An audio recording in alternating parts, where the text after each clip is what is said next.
Hi, good evening and welcome to Rangers Radio. Joining myself Southside on the show this evening is two of Drum Chapel's rich and famous, Stevie and Bridgeman. How you doing, gentlemen? How are you? How are you, Southside? And how's my old mucker, the legend, the Bridgeman? Oh, what can I say? Looking forward to tonight's show. With Stevie, my right hand, and the Southside Boston is very happy. That'll be a good show. Your technical team as well, Southside. Can I just say to all the Rangers fans all over the world, particularly Rangers fans on here on Rangers Radio, every single one is very, very happy and upset. If they do better than that, get it in there. Good evening. Welcome to Rangers Radio. Yes, Bridge. It's a pleasure to be on with you two gentlemen this evening.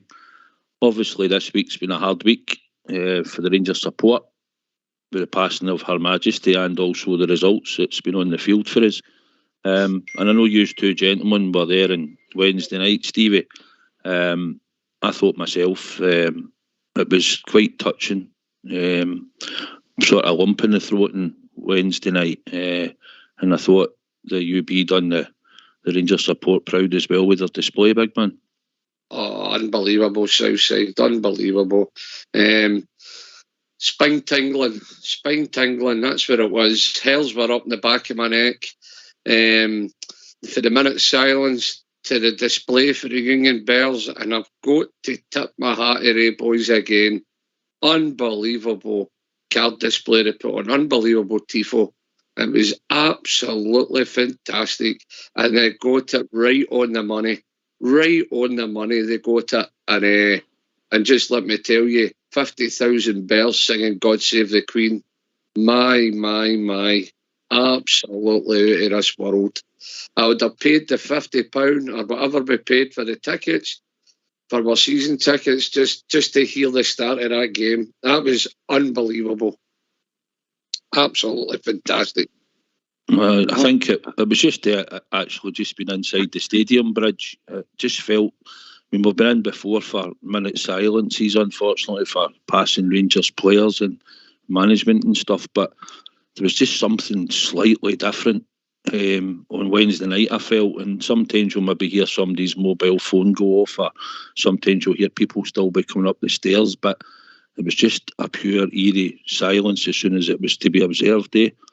Oh, it was wonderful. And I echo Big Stevie's words when he says that. Look, UEFA, for some reason or other, and I've got no idea, maybe you guys can clarify it, there was no Champions League music on a game like that. No Champions League music got played. And I don't know whether that was all over Europe or whether it was only at Ibrox. But for some reason, there was no Champions League music. And I heard that they had banned us from having singing the anthem. So we had a minute silence. And everybody was really happy when the music for the national anthem came on. And I'll tell you what, as Big Stevie says, I have never, in all my time going to Ibrox, I have never heard it like that. That was absolutely deafening, and I'm not sure why, but I can understand why they did this. The UEFA said they're not charging Rangers when they should have been charging Rangers for whatever reason that they want to make up. But I don't think they could cope with it. It's 50-odd thousand people singing a national anthem perfectly, and it was wonderful on a great occasion. Sad occasion, but never mind. It was a really good occasion for the Rangers and the Rangers fans to start the game off. Brilliant. That's all I've got to say on that. Yeah, Bridge, I agree. It was a fitting tribute. I think Rangers decided we weren't playing the Champions League music. I might be wrong on that, but I think we did. But it was fitting, just the way the crowd interacted and everything, the way everything gets sent off. It was a lovely tribute to Her Majesty. Footballing wise, Stevie, I think we played a dogged first half. I think we tried our heart out. The effort was there. I think they are a decent team. And all in all, I think in the first half we put on a good performance, and with a bit of luck we might have just nicked a goal early with Alfie. Aye. Listen, can I just quickly say one thing about the start of the game, about Her Majesty and that? 10 out of 10 to Glasgow Rangers, the top of the tree there, the club. They said that we didn't care what UEFA said, we're singing the national anthem, and they done it. We talk about our club sticking up for us and getting it right. In this occasion, they got it spot on. And for UEFA to see maybe common sense and no charge Rangers, then that's a decent thing. They've looked at it and went, no, that was a fitting tribute. Probably we were probably wrong telling them not to do that. No, there's no charge. So that's 10 out of 10 for the club for just going ahead and doing what they wanted to do, the right thing for Her Majesty. On the football, yeah, I couldn't believe the opening, the start, the crossbar there. And I just turned around and I said, a big Kolach was on there, man. That ball would have been in the pokey, I think. We all done his best. I think it was slightly behind him. But aye, you're totally right. I thought that we played well right up into the sending off. Southside, I thought the boys gave everything. I thought they competed well. We had more chances, never took them. They had chances too, but we really gave them a game up into the sending off, and then the game changed for there. Now, I was one of the guys on. Well, I never really got on and said my bit, but I just came on one of the nights, gave a wee brief thing, but I slaughtered them because of the game against Celtic and in the game against Ajax. I didn't think there was any application at all. They just rolled there in both of their games.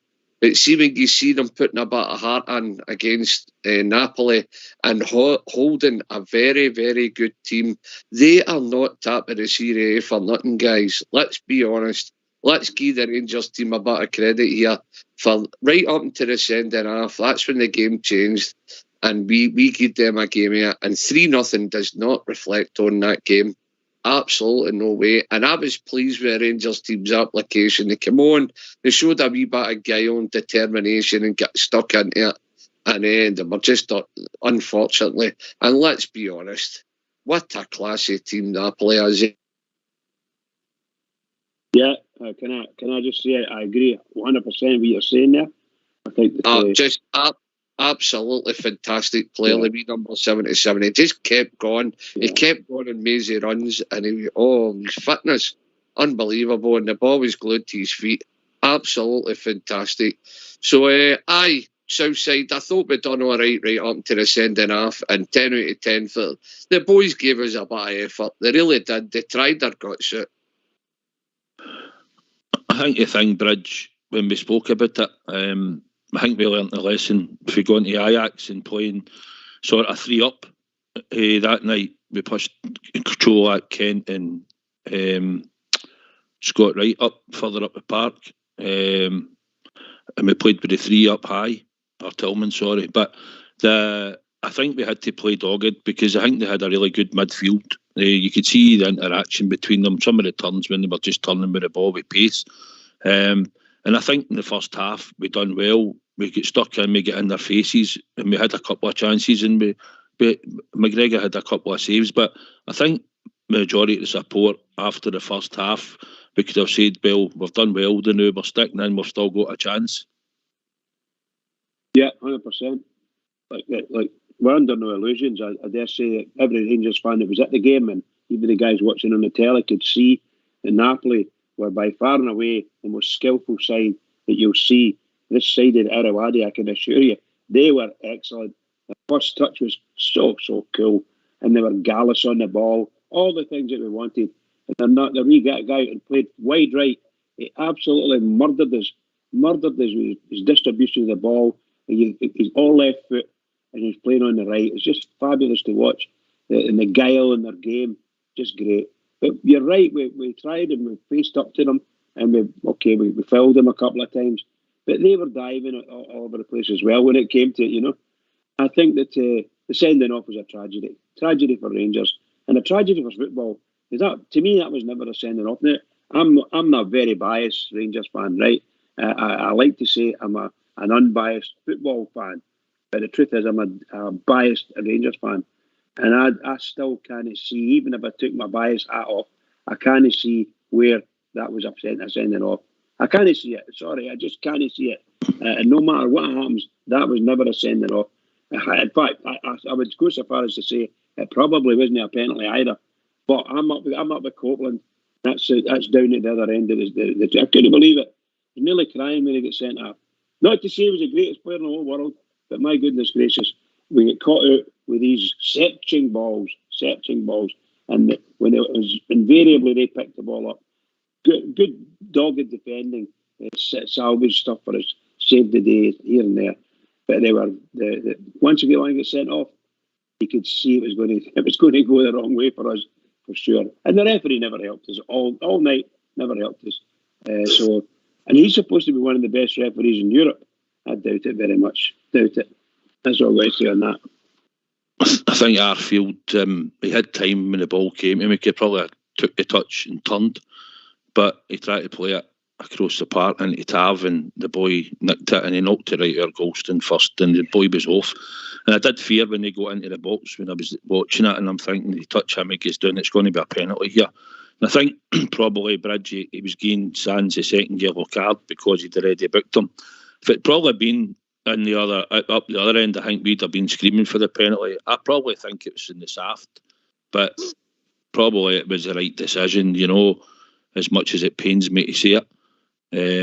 Similar to the sort of, I mean, that happened, Stevie, I think, well, it took them 3 times to take a penalty to get a goal against us, but unbelievable when McGregor saves the first one. And then does it again, and you think, what's going on here? I mean, but he's known for saving penalties, and to be honest, in my heart, I was hoping the first time that he was going to save it, and he certainly done his proud. Oh. I'd like to know one thing from you guys. How did that wee fella get to the ball first? He was in the area, Bridge. He was inside the 18-yard box. There was other Rangers players beside him. How did he get there first? Obviously faster than others. But my goodness gracious, we need to be pulling these people away, shoving them out of the way. Oh, that's nonsense. However, it happened, and well done to McGregor. McGregor had another fabulous evening at football, played for Rangers. Well, brilliant game he had, brilliant. Aye, for me, Southside, penalty all day long. If it happens down the other end, you're screaming and bawling for a penalty, no two ways about it. Slight contact, he goes down, gets the penalty. What about Allan McGregor? My God. Saves the first and you're gone off. Retake. I don't believe it. And then I don't know what the retake was all about. I don't know if it was their player, our player, or both players in the box. They retake it. McGregor saves it again. It's just absolutely phenomenal stuff at Allan McGregor. He's a cat at penalties, isn't he? And then see when the third one and then nearly gets to it again. My God, can you imagine if we go to that again? Deary me. But he made some good saves as well, Allan McGregor, during that game. And I think now we've all got to say to ourselves, McGregor's number one now. McLaughlin's short a wee bit of confidence, and just let's be nice to the boy. I think his confidence is absolutely in the tubes. So McGregor's in all day long for me until he's a bad game, which I don't know when. What I might say is I probably would tend to agree with you. He's come in and obviously still got beat, but he made some good saves and obviously nearly stopping 3 penalties, but we've got another game and then we've got a break, Stevie. And if McLaughlin's back fit after the international breaks, then it'll probably be Gio's decision to see whether he sticks by McGregor or whether he thinks, well, I can put McLaughlin back in because we've had a break in games, you know. Well, for me, Southside, I'm one of the boys. If you're playing well in the team, why should you be dropped? McGregor saved 2 penalty kicks. They made some decent saves during that, or it could have been a lot more in Napoli, let's be honest. So for me, he's the jersey. And as you said, whether McLaughlin comes back or no, McGregor still get the jersey for me. But it gives Gio something to think about, doesn't it? It really does. But for me, it's McGregor's got the jersey now, and until he has a bad game, then he should keep that jersey in my eyes. That's how it should work for me. Yeah, I would agree with that. Southside, I would agree with that. I think he proved that he is a tremendous goalkeeper. That's not to say he wasn't a tremendous goalkeeper, and John McLaughlin did well for a couple of games, but he showed his nerves the last couple. You know, it's just difficult. So, and he pops, and McGregor is a star showing. So you can't take that. You can't get the jersey off him now. You just can't. Sorry if I interrupted you. No, you're all right, Bridge. I was just going to say, obviously, they got the penalty with the handball for Borna. I didn't really get a good view. I just seen him take a shot in the next minute, the ref, because he sort of walked forward and just sort of pointed to the spot again and was like, oh, it's getting our penalty. But as you said earlier, Stevie and Bridge, I don't think it was probably a 3-0 game in the scoreline, but they obviously showed their class when we got the man sent off. We had to rejig the team. We had to change players during that second half. To be honest, we didn't look like scoring in the second half going up the park. And I just thought the two late goals, if it probably finished 1-0 and they'd been up the road 1-0, I would probably have been happier. I think losing the other two just sort of took the shine away from us a wee bit. I thought we'd played well, but I think the scoreline looked as if we took a doing. No, what do you call him? Clown Kamara made a dreadful mistake, and that was a goal he gave away. A complete goal gone. It's just crazy. Get caught like that. It's just nonsense. And away the guy goes and tramps down the park a wee bit and bumps it in the net. Just wait. Another guy short of confidence, Bridgie. Oh, yes, absolutely, pal. All of these things our manager should be, and his staff all should be, and they should be looking at this in big style. That boy Kamara has gone from what we would call a high level player quality, and my goodness gracious, when he got that ball and the guy came in and took it off him, oh no. But then again, what do you call him? Borna did the same thing 3 times in that game. He get caught out 3 times, and the wee guy ran past him. Well, he got caught in the face at the first time, but the wee guy ran past him and took the ball off him 3 times. No right. You don't notice it, Bridge. You don't notice it as much, Bridge, when they don't score for it. But when Kamara lost the ball, the boys took it off him and put it in the back of the net, and that's when you really see it, But yeah, it's just there. It's just there. There's a penalty and there's 2 absolute blunders, for goals. Just what can you say to that? It wasn't a 3-0 game. Let's put it that way. I didn't actually see him losing the ball because people were streaming out and rows in front of me and that. So I didn't see him getting the ball nicked off him at the time. Away with the ball, and the wee guy runs past his shoulder and takes the ball off him. I think what we've learned, and I think a lot of you probably knew, we lack pace in the middle of our midfield. It's evident that they all lack pace. There isn't anybody in the middle of the park that's got a bit of pace in our team. And I know, I think when you look at it, I had a laugh. We've got 2 players, Stevie, who played in the UEFA Cup fight. Well, never played in it. And McGregor was injured, but in the squad, and obviously Stephen Davis back in the 2008 UEFA Cup final. Crazy. That's incredible. That's an incredible statistic. An incredible statistic. And you look at most of the players that played, only 2 of them last night hadn't played in Europe for us. Earlier on, the rest of them have all played regularly all the way through since 2018 and that. It's we have to add, and I had a wee look, guys, right? If I fling this at you, in his last 15 signings that Ross Wilson has done between last summer, the winter, right, window, we've signed Obafor, Sakala, Lundstrom, Bakuna, Sands, Dalio, Ramsey and Zakowski. That's who we'd signed. Is that right? Is that the loan player? Dalio was the loan signing. Yeah. Zakowski's went back.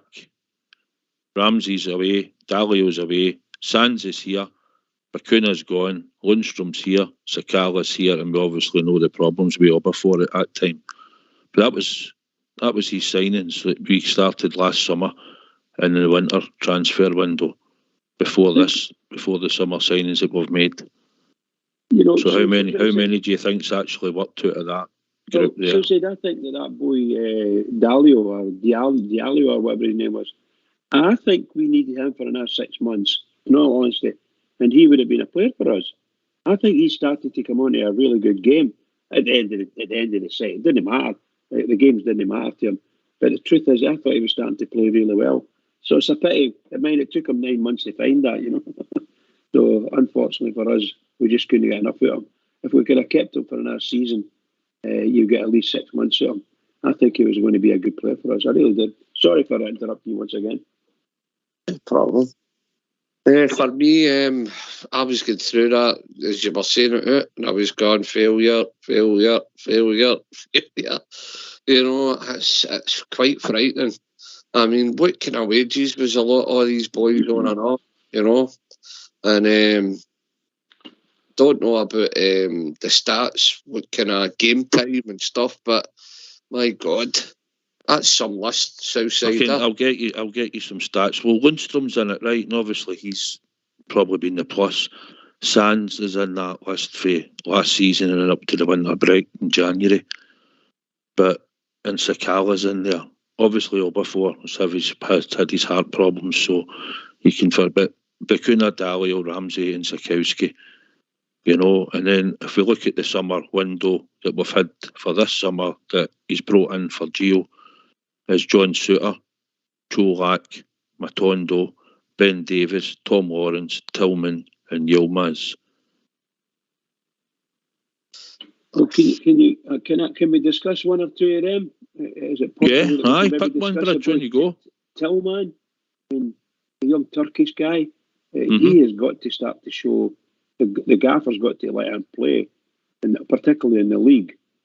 You've got to play. Otherwise, you would well just send them back because you're just wasting whatever money we paid for him. He ain't going to get it back. It's just the longer that boy doesn't play, the worse it's going to get for both sides. And we need to play him. We really need to play him to see what he's got, to see how he can cope in the Scottish game, and we really need to see that because that young lad might come out there and into our game and get his legs kicked off him and say to himself, "I'm off. I need to go," or he come in and win. You know, win through it all. I hope it happens that way. I hope he wins it through. That's what I think. Stevie, is it know that Borna has started to play better? Aye. Look, let's get it right here, guys. We just said about McGregor plays well, he keeps the jersey. Well, you've got to say that about Borna if you know. Borna's come right onto a game. The Celtic game, Borna was one of our better players for getting the crossbars there. And then against Ajax, what a goal Borna scored. And he particularly played no bad that night too. And then he's come on to a bit of form. He's got a wee bit of confidence behind Borna again. When Borna's off the boil, he's woeful. That's when you've got to get the boy Ridvan on. At the minute, he's no. So he keeps the jersey. I understand we're no signing these players at £5.5 million to keep them on a bench, but what can you do if there's a guy there that knew a Croatian international keeping you out the team and he's playing well? What could they possibly say there? No, it's just how it is. It's just unfortunate for the boy, but I mean, some of the rest of the ones there you've mentioned, I mean, Matondo, I've heard about his pace, but we're not seeing much yet. You know, what do you call the other boy? Ben Davis, would it be paid for him? £4 million. He was on the bench there against Napoli. And what do? We bring on Liam King, a young boy, and you've got a £4 million player sitting on the bench you don't bring on. It just tells me there's something no right. Actually, when Liam King came on, I thought he played very well. They're having a crack here at Liam King. You know, done his best, but let's be honest, Bridge. If Ben Davis is in the pool and he's on the bench, surely you're going to bring him on instead of a young guy. A lot of guys up at Copeland Road were saying a very similar phrase. That's what they were saying. What on earth is a man doing on the bench in the first place? And two, if he's on the bench, why are we not bringing him on? We're struggling at centre-half at times, you know. We have lost a centre-half in Sands.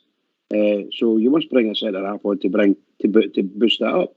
And you're right, they brought on the young lad. So I thought to myself, I'm strange. I look at things slightly different from a lot of folk.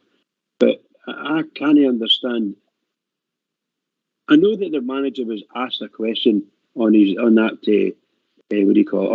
presser. But I don't even know if he answered it right. What did he say when he was asked that question? His philosophy. No, he said that he'd trained, but he'd come back. He's just no on back for injury. What we'll do, guys, is we'll get the phone lines opened, and if that's all right with you, and then we can continue sort of discussing this, all right? And hopefully we'll get a few callers in. Yeah, the bells on, aye. Why don't you give us a call on 0141 356 1972? It's your show, it's your platform. Let's hear from you. Aye, as we were saying there about Ben Davies, Bridge. Don't seem to know what the problem is. He's played one game out of 12 so far. And I know he used the excuse that he's just back, but he's been training, I reckon, at least 3 or 4 weeks. He's got to have been, because he was on the bench at PSV and that, and I don't get if you're no fit, then what you doing on the bench in the first place, Bridge? Yeah, well, these are the questions that only the manager could answer, why he's there. It might be just to refamiliarise him with the squad, to be in the squad and feel part of it, and then he can come on for, I don't know, half an hour at some game or something like that.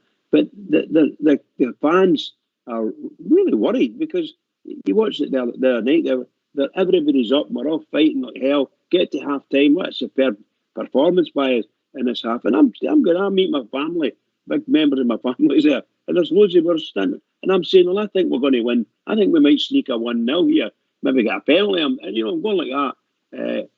And the difference in the second half was incredible, particularly when the penalty went in. We get a penalty, and they get a penalty, and we get lost a man. You're like, wait a minute.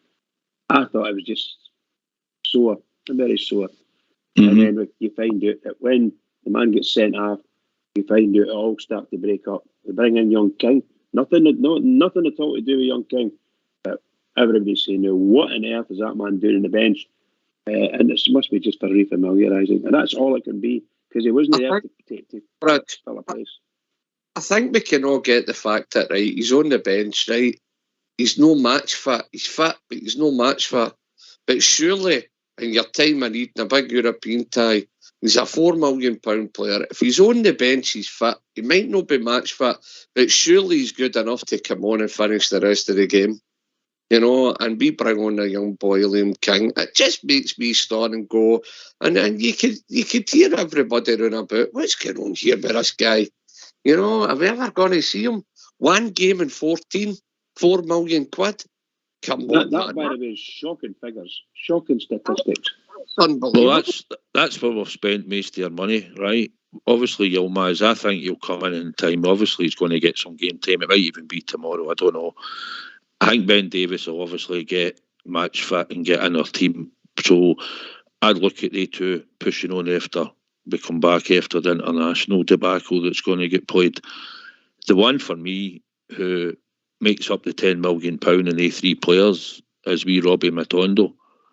And honestly, I don't know. I know he's young and he might still come good for us, but right at this moment in time, he's not looking any better than Scott, right, Stevie? No, I totally agree with you.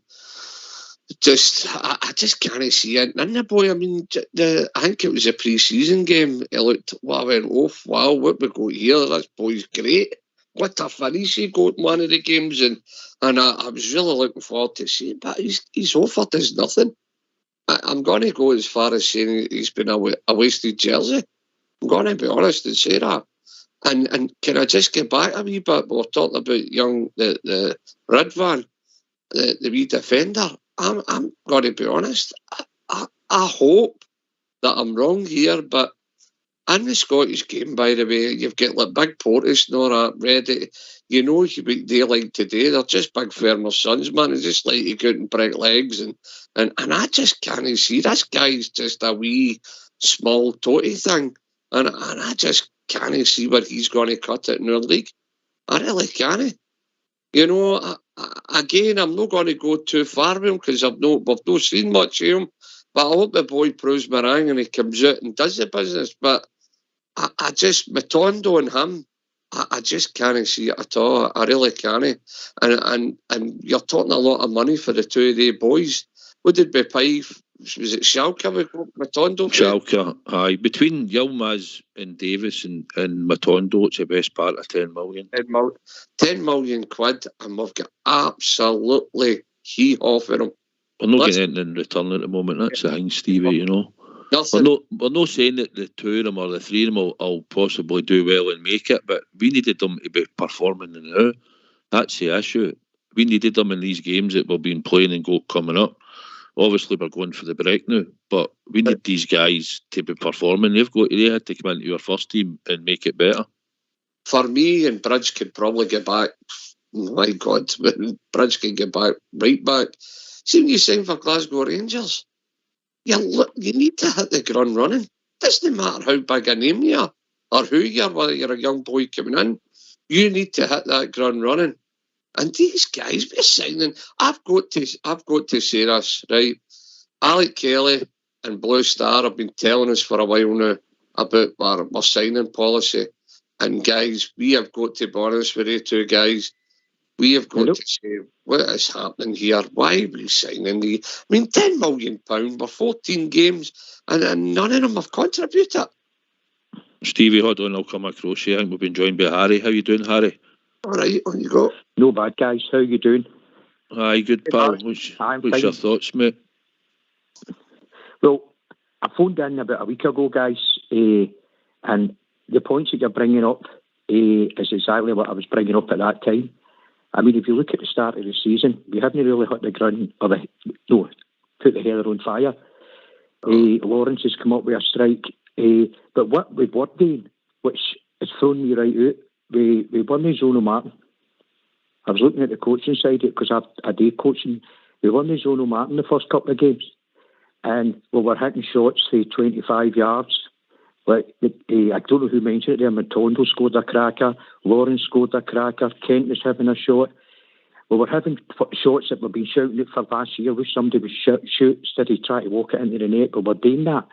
Then all of a sudden, we played PSV, the first game at Ibrox, and that all stopped.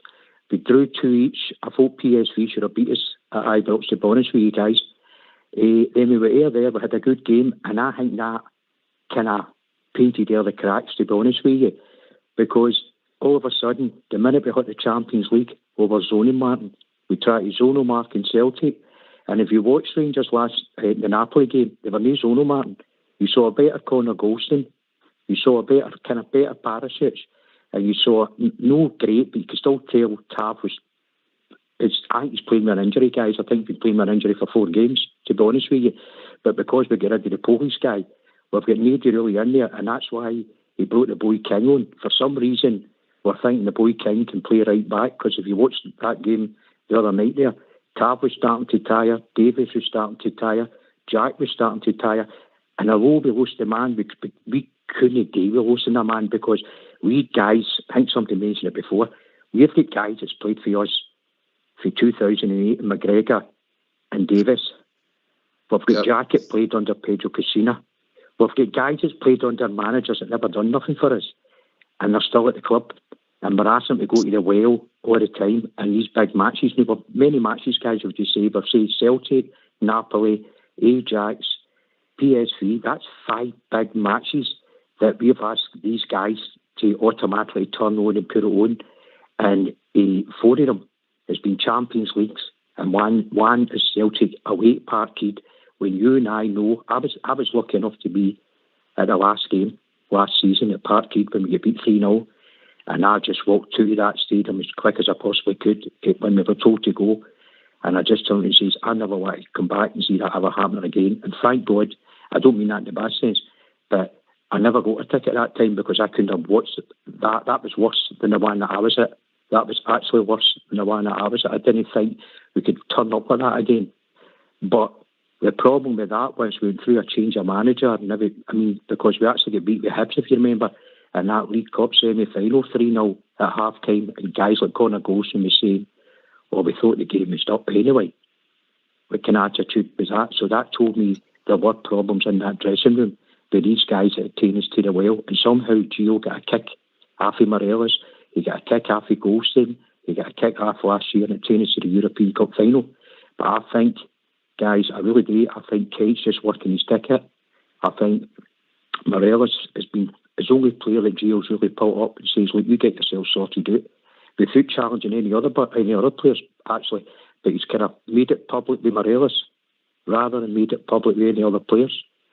And I feel you can't have divisions in a dressing room, and I think there are divisions here. I don't know if it's guys that want to play, or Golson might have thought some other team was going to come in for him, and then when he didn't come in, he put pen to paper.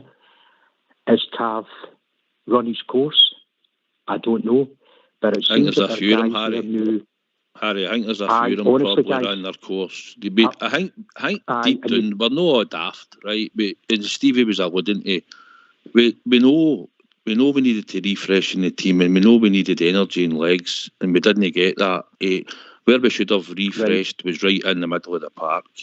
Ryan Jack, for me, I love the guy. He probably got the best out him 2 years ago. Arfield, I thought, would have went. Davis would have went. I thought Golston was working his ticket to go. But he's re-signed, and what we've done is, it looks like the board and whoever it was that sanctioned it showed faith on the right-hand side of our defence. We gained contracts to Golston and Tavernier. And what we've done is we refreshed the left-hand side, but we've not seen anything of it yet with Davis and Yilmaz. Where we should have, we all cried out for a striker. We got one, Stevie, right? We all wanted a new, probably Daniel Candeias, which we've never replaced. And we get Matondo, Stevie. So where we probably had to refresh was in the middle of the park and probably get rid of some of the players that are still there. But we've went with what we've got. But as we all know, it was a massive step up in the Champions League for what you're playing in the Europa League. Aye. Listen, for me, look, it's getting back to Golson, right? We'll go for the back here, guys, right? Golson. I never had a problem signing again, but a 4-year contract, guys, that was totally wrong. Totally wrong. I think, right, okay, keep him for a couple of years, see where we're going, but 4-year contract, I never agreed with that. Now, the problem with back lines go, let's be honest, when it comes to what Harry's saying is Zoro Martin, we've got nobody that can head a ball. Tav can head a ball when McGregor punch it out to them when we're going forward, aye. But at set pieces, for corner kicks and free kicks, the ball get into your box. Tav can't header a ball. Golson can't header a ball. The boys Sands can't header a ball. And Barisic. It just says it all about our back four. And let's be honest, the back four, and we've got McGregor now playing no bad. Now, McGregor will be stuck to his line. Let's be honest, he doesn't come out for high balls. We all know what McGregor is, a shot stopper. Now, you've got A4 boys that can't hit a ball. You've got McGregor stuck in his line. People are just running amok ways. Absolutely running amok ways. We've got nobody that can hit a ball. We get rid of Katic who can hit a ball, but he was no good in the run. And Rangers play out for the back. So the boy's off skate. We get to the midfield, south side. I think it was yourself. It says, we have not got one bit of pace in our midfield. Not one bit of pace. Lundstrom's a good midfielder, right? Let's be honest. He goes in. He's got a wee bit of guile about him. If he had a couple of young boys running about him, I think it'd be a lot better. You know what I mean? Him the enforcer, with a couple of young boys pushing forward, breaking forward, maybe it would be a different case. We've got no pace whatsoever. You're totally right, Tay. We signed Big Cholak. He's been a hit for me rather than a miss. Considering the amount of games he's played, he's done all right. He's come on and he's done no too bad. He's been isolated and no good support in so many games where we've been thrashed. So, Matondo, did we think we replaced Daniel Candeias? No yet, no yet. That I mean, let's be honest, for centre half at the left hand side, centre half's not been fixed, and our right wing's not been fixed yet, is it? It had you been no. So, can I come in on that? You go, just agree with what Big Stevie said. I've been bleating the whole season, basically. We need, no matter how good Sands is playing, which a lot of folks say, for part of the game he's played very well, unfortunately sent off. But he's not a centre-half, and he's not a left-footer. You need somebody with a left foot. You watch that team that we played the other night, and I've watched that game 3 times. There must have been 5 or 6 players in their team, all left-footers. all brilliant ball players. And we've got that. You're up against that. We can't even kick. Even our left back can't kick a ball right half the time because he's under pressure. So we desperately need someone to go in there as centre half with a left foot that can play football. And we need to play football. And that might be Ben Davies. I don't know. I wish the guy had a speedy recovery and a speedier the better. But we desperately need it. As a team, we desperately need someone in there because the whole thing just falls apart when that's that channel. They push the ball down that channel constantly. They know that Tav's injured or carrying a wee injury. They push the ball down towards Tav as well. All these things matter in a game, and it strips away your confidence. Just takes it out of you. Harry, just we're getting a lot of calls in, but I just want to get your wee take on this, mate. What do you think of the signings that Ross Wilson's gave him to work with? When you look at some of the signings that we've had in, would you think we should have been looking at creative midfield players as well? 100%, because when the last time I phoned in, I'm sure you spoke about it tonight, because I heard you mentioning the players that's come in. One of the positions that we have, if you think about when we signed a £3 million midfielder, it was Penman. The guy when Pedro Casino was there, we never signed a £3 million midfielder at all for Gerrard, with any class whatsoever. Everybody's coming in is either coming in as a free or they're coming in like Kamara. Sure. Now, can I just say one point that Miss Bridgman made a good point here. When we turn Tavernier off, we also turn we lost Sands. Now, right away, you've lost a guy that's right fitted that's playing the left side of centre half, right? Now, you've got Davis as a left fitted centre half, and you've got the boy for Turkey who's a left fitted centre half. All you had to do there was move either Barisic in one and put the Turkey's boy on, and at least you've still got defenders in there. If you look at Manchester United, they've put a young boy in there that Steady Shaw, and he's doing tremendously well for them because the Dutch manager has went with him, and that's working for Manchester United. The boy's not a big player, but he's doing tremendously well. He's doing it like wee Davis used to do, mark the back post. Well, that's all you needed, that wee boy, Turkey's boy in there. You're already one down. McGregor actually nearly got the third penalty, guys. If you watch that, he got his horn to it, but it wasn't strong enough to keep the third penalty. So it was never a 3-0 game. But to me, I don't know why we've got two players like that on the bench, two left-sided defenders, and he went with Kamara, who caused one of the goals, because what he was doing to Kamara was, he was saying, you get back and help Golston.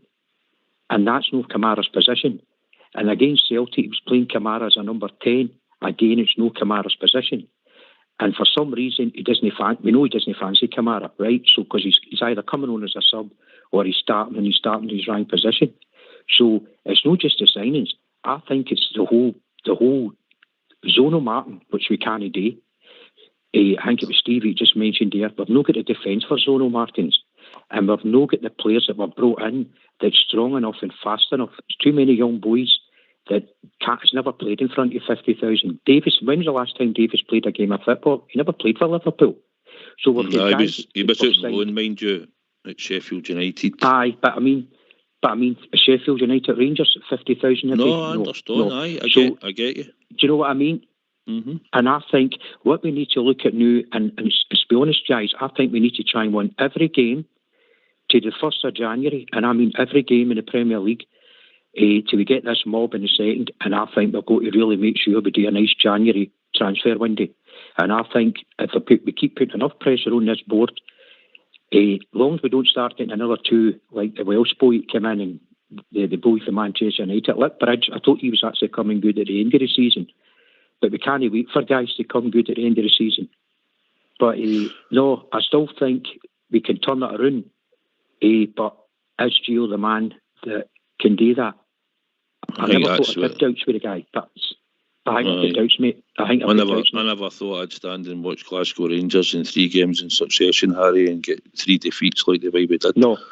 But I know what you're saying, mate. You've made a lot of cracking points, mate, and I'm sure the boys will talk about it. I've got a lot of callers coming in now, Harry, so if you don't mind, pal, no bother, I'd like to thank you for your call, mate. And you made a lot of good points, guys, mate. all the And certainly best, okay? phone back in again, Parry. All right, Well pal. said, Harry. Aye, Well played, no pal. problem. Right, thanks, Rich, man. Take care. God save the Queen. Okay. Right. Aye, Stevie. Cheers, mate. Bye. Bye. Aye, Stevie. He made a lot of good points, Harry, you know. Aye, 100%. He's totally right. I listened to the guy, and everything he's saying, it leads back to our manager. Right? He's questioning the manager with his oral Martin and everything else. The guy's 100% right, and he has brought up a lot of good points.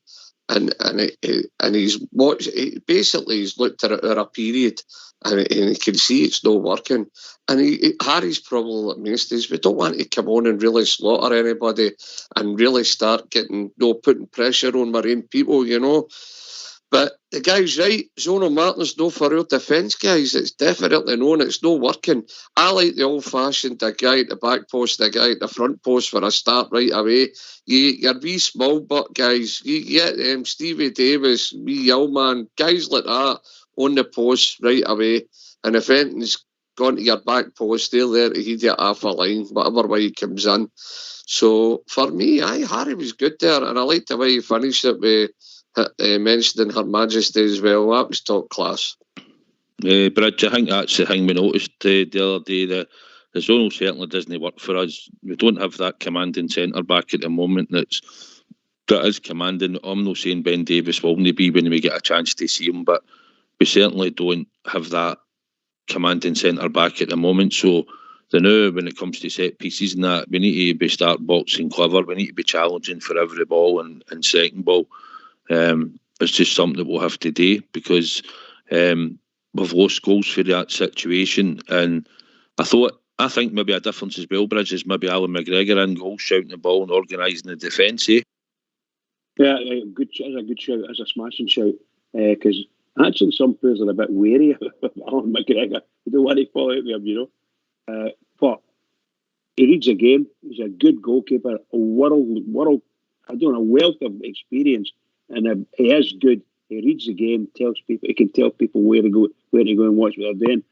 But what I was going to say, so far as the shall we say, the zonal marking, which there wasn't any the other night, it was tremendous to see our centre halves, both Sands and Golson, actually achieving that, getting to the ball and heading it out. And even Arfield came back and headed a few as well. So people were there without any of this zonal marking stuff. They just went there and did their job. And when the ball came over near them, in there and they got it. Just like a centre-half would do, and any other decent defender. So plenty of people raised their game as far as defensiveness is concerned. And we took that team till for an hour until that guy, till Sands gets sent off. And then they took over. And I'll take my hat off to them. I thought they were a very, very good side. And then they punished us. For any mistakes that we made, we were getting punished. Simple as that. And 10 men, one man getting sent off is a big, big mistake. And they punished us for it. Certainly. Well, what we'll do is, I think we've got to give him the more about. We'll do is, I think we'll hear from your manager now. He done a wee sort of press conference one-on-one with a journalist. It wasn't the usual press conference where everybody can get to ask a question. So if you want to go and mute, guys, we'll get to hear what the Gio said this afternoon. Giovanni, firstly on Wednesday evening's game against Napoli, having had a few days to reflect on that, how do you look back on that game? Well, of course, disappointed with the result, but I think we can get a lot of positives out of the game. I think the way we started, actually until the sending off, I think we're competing really well with Napoli, and just as I thought that the game might go our way in the second half, then of course the sending off and the penalties that we had to defend, cost us the game. Against a quality side like Napoli with one man less, they have too much quality to make it very difficult for us. And you made a few changes to your starting lineup for that game. How happy were you with the impact of the players who came in and the energy and intensity we saw from the squad? I was very pleased with the performance because we knew we needed to have a lot of intensity in the game. Way of playing compared to the week before against Ajax, I think we reached a much higher level in play. Also, the intensity was there. speed of passing, the movements, created some good chances to open up the score. And for us was a game that played really well, but again in the end still didn't have any points. And you touched on the positives that you can take from that performance. How much will they stand you, the squad, instead going forward in the group?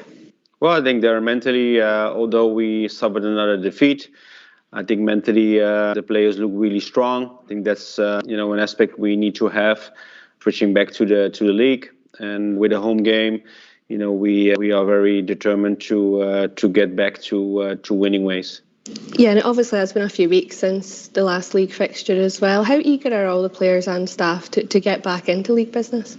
Well, we need to switch because we had no game last week. We played 2 Champions League games in a row, which normally you don't have. But, we are prepared really well. We have to make sure we maintain our way of playing, especially the intensity and the character we showed on last Wednesday. We need to have that to get a good result at Ibrox tomorrow. And in terms of Dundee United, they've had a few changes recently as well. What kind of challenge are you expecting? Well, they had some positive results. Of course, a really difficult start of the season, change of manager. So, they will come here and try to upset us with their play. And you always expect a very tough match at home with a quite compact, defensively well-organized team. But, we, as I said before, we have to keep our standards and we know how to overcome these opponents, and just we have to show it tomorrow. And how important do you feel patience will be as well to maybe break that down and get the breakthrough at Ibrox? Well, our first intention, of course, to break it, early in the game, because that will make it easier for us. Because then, they have to open up also to find the goal, and I think that's key to have the same start that we had against Napoli and also in so many home games, and it's very important for tomorrow. And in terms of your squad, how's it looking injury-wise ahead of tomorrow? Yeah, we don't have any fresh new injuries after the game on Wednesday, so we have all the players available who were also available in the last game.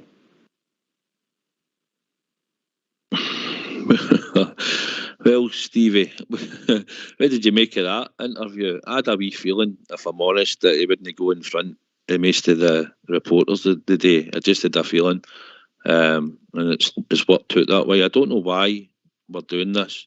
We've done it a few times now. You see anything behind it? I don't know, mate. I know he snapped at one of the boys when they asked him about his philosophy. The last interview, and he kind of lost it a wee bit, but I don't know. I'm not reading into it too much. I don't know if there is something at the background of it or what, but just let me tell you, I'm glad to hear there's no injuries, because I actually thought Tav was injured. Aye. I'll come across you. I think we're being joined by a caller. I think, is it Robbie? Yes, it is. Aye, how you doing, pal? I just want to echo what the guys are saying. I think Tav is carrying an injury, and I don't know why Gio has sold a player that fills Tav's position. He obviously knows that Tav's playing an injury, so why sell a player that plays in Tav's position and still rely on Tav?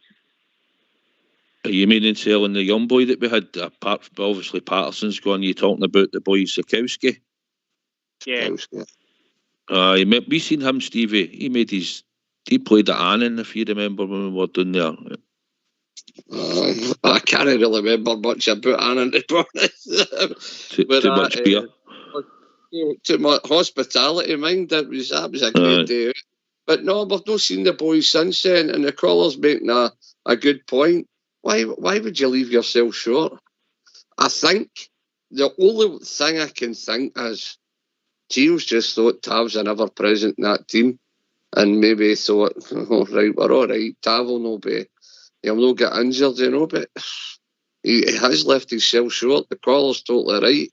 Why would you do it, leave yourself short that way? And I think it was Bridge that brought it up about young Leon King playing in that position. But no, he's definitely, the caller's right. He's left us shy there. And Tav is carrying an injury, by the way, and I don't know how Tav's injuries have just got sorted and they're okay. I wouldn't like to think he's leaving it to the player to say, I'm all right, I can play. If he does that, a natural reaction for a player is, well, I'm all right, I'll play today. But the player's no all right. You know, sometimes you might need to take that out of his hands. Bridge, do you think it's just a matter, and I'll come back to you, Robbie, in a wee second. Bridge, do you think it's wear and tear now a bit with Tav? I mean, him and Golston's played some amount of football for us for the last 3-4 seasons. Do you think it's a bit of wear and tear with Tav now? It might come that he might start picking up wee niggling injuries. I think I'm sure something's happened pre-season with him, to be honest. Or in fact, he might have injured the tail end of last season and he carried it through. He's not, to me, he's not 100% physically fit, and that's got an impact on his game. Obviously, he wants to do everything. He's still got the verve and you know the guts to get up there. But the truth is, he just can't. I don't think he can do it because I think he's carrying some. I might be wrong, and I'm not trying to do. I'm not wanting to do the guy a disservice. I just believe he is carrying a knock of some description, and it's a lot deeper than a lot of folk think. Because he runs up the park. You wouldn't notice. You don't really notice until later on in the game. You start to see him missing out in this and missing tackles here or missing the ball, and he did that a wee bit the other night there. But Tav's our captain, and he's basically our leader. And I think him and Golson need to be playing together to share the load for both of them. And that work's been working for 3 or 4 years now. And it's been working well, and we need to get that back because they are good for each other. But Tav, please, if you're injured, don't come back. Go and get fixed, get it sorted. That's what I want. I think he was injured. I think the manager alluded to it, Robbie. He was carrying an injury. I think if you're looking for cover, Robbie, I think probably if we had cover at centre back, you've brought probably Sands, and you've also got the young boy Devine. Obviously, he has put Leon King out there as well. So I suppose you might say we've got cover, Robbie. The first time I realised he had an injury, he just wasn't himself against Celtic. And then I realised that against Ajax, he wasn't really himself again. But if you're talking about leaving yourself short, you sell 2 centre-backs that he's got a Hollander out and he's bring in Sands, who's not really a centre-back. Why get rid of 2 centre-backs who are capable of doing a job, and you've got 2 or 1 injured? Aye, I agree, Robbie. It's like anything. I think he thinks Tav's your captain. He's probably going to play most weeks. We're probably looking to bring through somebody like Sikowski. Patterson was probably going to try and be his understudy, but he got to that level where somebody came along and made a bid for him, but he wasn't probably prepared, Gio, to make him his permanent right back in front of Tav. And that's probably why we've seen that Patterson's left, Sikowski's now left, and now we're leaving ourselves slightly short. But if you want to hang on, Robbie, and go into mute, son, we're just going to go for a tune. And I'll ask the other two, Stevie and Bridge, to go into mute now, and we'll have a tune. Yeah. No worries.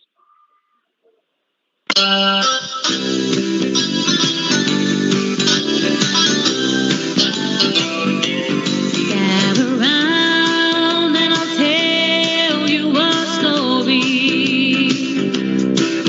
that's all but it's true. It's a story about dear old Ulster and our love for the red.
ago on the banks of the Boyne.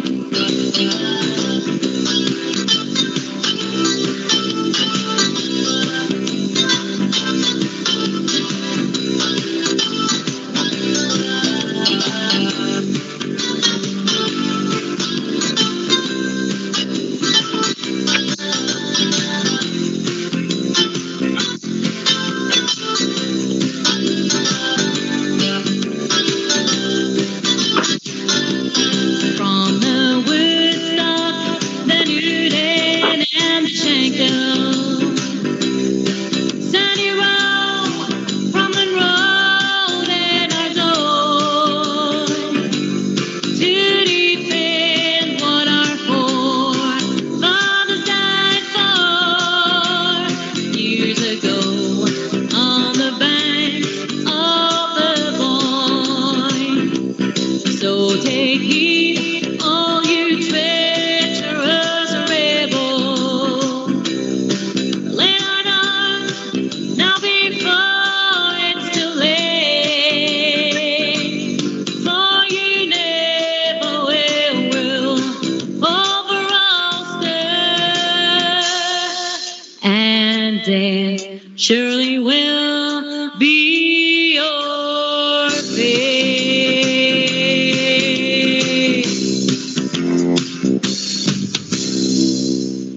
Why don't you give us a call on 0141 356 1972? It's your show, it's your platform. Let's hear from you.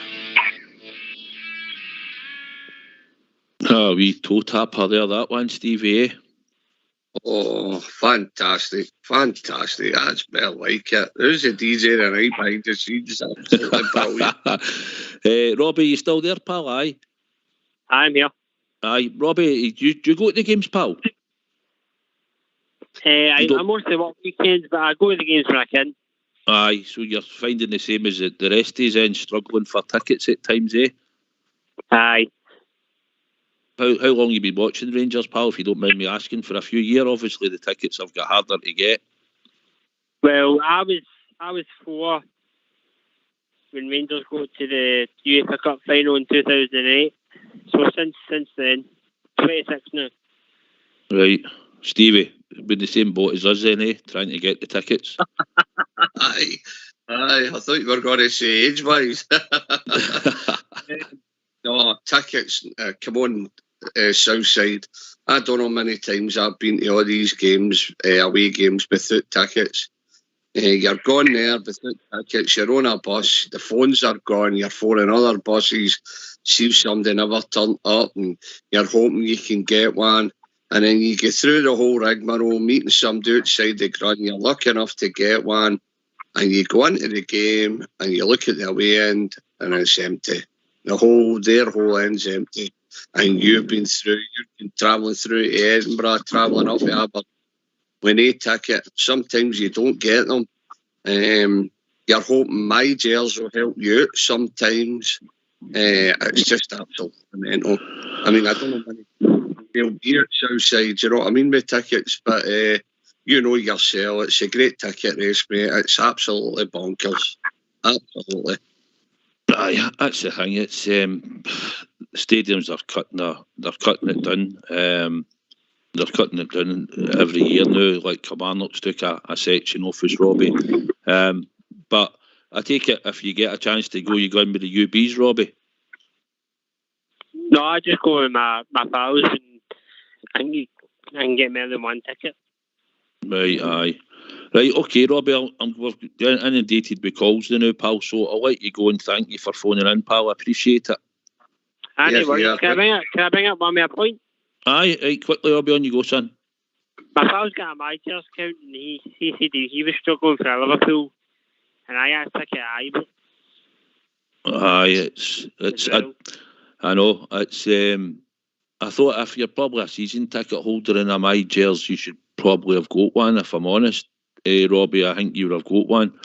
If you're a season ticket holder, you'd have a chance to apply, but apart from that, Ibrox is pretty close shop now unless you've got a season book, you know.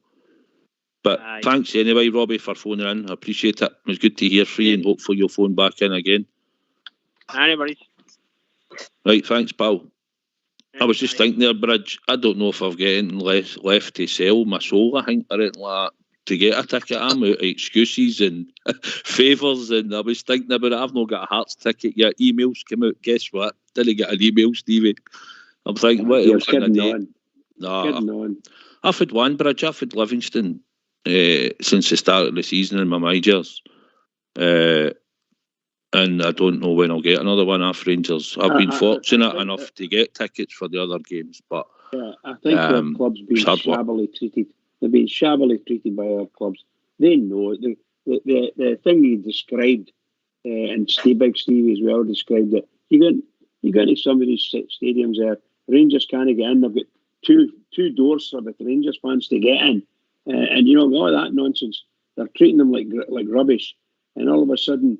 They walk in the stadium and there's maybe a stand and a half sitting empty. I mean, thousands of seats empty.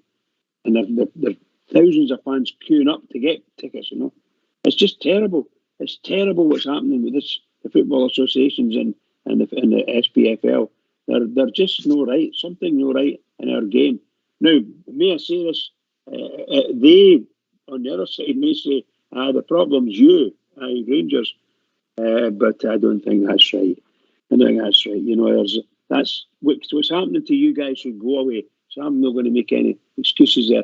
I don't go to away games unless they were at Hampden or something like that. You know, that's the only games I go. It's not to our liking so far as playing areas are concerned.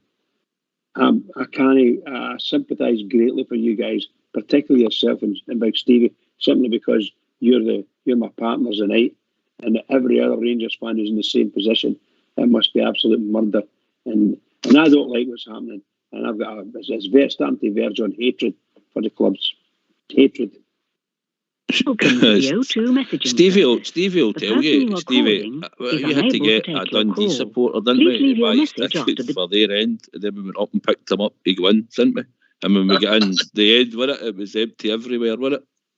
100%. I had to get the guy to go and get his tickets, then you go in, and then you got into their end, and you're going, my God, man, how can we not get tickets? Look, Scottish football's hating itself for the inside. It's hating itself for the inside out.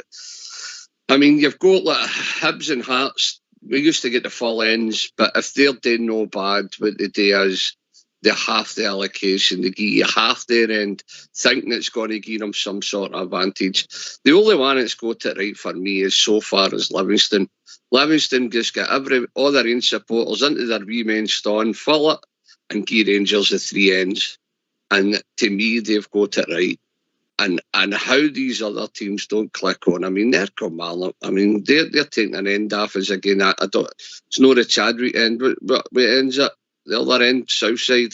Yeah, I mean, they'll take that back, and let's be honest, they're never going to fill it. They're not going to fill that and fill the big stand across with the teams on it. They're not going to fill that and behind the goals. Never in their lives will they fill it. So what they're doing is they're just cutting their nose off to spite their face. They're losing all sorts of money just to keep the Rangers fans out, you know. And Bridge is right. It's an element of hate for our club, you know, and that's what it is. We're the best supported club in Scotland, and the allocation of away tickets we get is absolutely dreadful. It should be set at the start of the season. They should say to Hibs, Hearts and St Mirren, all these teams, wait till you game Rangers and Celtic this season before a ball's kicked here. It doesn't matter if you're doing well or you're not doing well. You set it now. If you're giving them the full end, they get it the full season. End of story. They're just cutting their own throats outside. I know. I'll cut across you because I think Alex from Wishlow's in, and Alex does the same struggle as us, I imagine, didn't you, Alex? Good evening, Southside, Bridgeman, Stevie. Alex, doing, lads, all right? No, Alex, Wishlaw, please. How you doing, pal? On you go, Alex. Unfortunately, you've got me again, Bridge. Firstly, I'd like to say I had the privilege of going to Edinburgh on Monday to pay my respects to the late Majesty of the Queen. That takes me on to the game on Wednesday. We're along these as well. Absolutely emotional. And it was just amazing to be there and have a display in that for the Union Bears and the tribute to Her Majesty the Queen. And every one of us has made a bit of history because we'll be the very first ones that sing God Save the King. So there you go. How do you all feel about that? Stevie? Listen, Ali, nobody has to tell me I'm British through and through. I'm Scottish, British, and man, but that woman, dearie me, we'll no see her lights again, and our king's got a hard act to follow. But I'm no doubt with the help of his subjects, and if his advisors and gets things right and does things in principle the way his mother did. I mean, he's a good teacher, so let's see what he brings to the table. But believe me, the stuff I've learned about Her Majesty since he's passed, my God, what a woman. And Alec, you're totally right. I keep going back to the Union Bears, but that display, absolutely spot on. It was just nice, plain and simple, and they got it to an absolute T. And you know, I would love our club nothing more to start looking at these boys and try to give them what they want. They want another section in that stadium, and I know it's a hard thing when somebody's got noses gone about a joint, but listen, these young boys they're the future of your club, and what they've done on many occasions. And to be honest, Ibrox would be more with them sometimes, and I just think the club should maybe sit down with them and try and give them what they've got. I mean, look at the. I'm not wanting to say it, but I'm going to have to just for a comparison. Look what the dark side's dealing with. Look at their mob. Look at the One Eyebrow Brigade. How they embarrass that club time and time again, and we've got the Union Bears. And the Union Bears are fantastic for our club. They really are. They've scored a couple of own goals, but what crowd gets it right? There would be daft things wrong, but listen, compared to the dark side across the road, these guys have got it spot on, and long may it continue. And I can't thank them enough for what they bring to that Ibrox every second Saturday. It's absolutely fantastic. 100%, Stevie.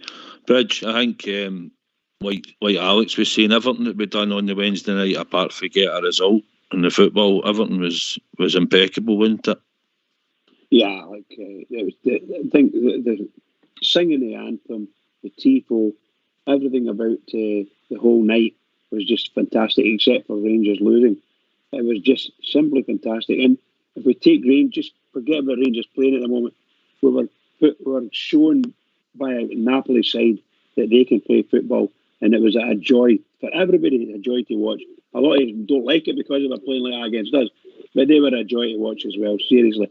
And they stood there in the centre circle, and they listened to that crowd singing, and I don't know what was going through their mind and how they're feeling, but I'll bet you the nerves in the back of their head stood up. The neck, it really and truly would have done.